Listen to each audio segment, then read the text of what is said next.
বিএনপিকে অবজ্ঞা করে বাংলাদেশে কোনো রাজনৈতিক সিদ্ধান্ত নেওয়া যাবে না বলে মন্তব্য করেছেন বিএনপির স্থায়ী কমিটির সদস্য মির্জা আব্বাস।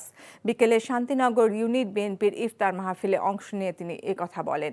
এ সময় তিনি জানান, কিছু দেশি বিদেশি গোষ্ঠী বিএনপির বিরুদ্ধে সংঘবদ্ধ প্রচারে নেমেছে। বলেন, কেউ যদি বিএনপিকে টোকা দিয়ে ফেলে দেওয়ার চিন্তা করে তা ভুল হবে।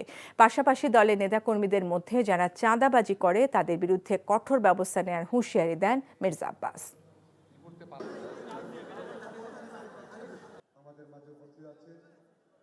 এই দলকে টোকা দিয়ে ফেলে দেওয়ার চিন্তা ভাবনা কেউ দয়া করে করবেন না।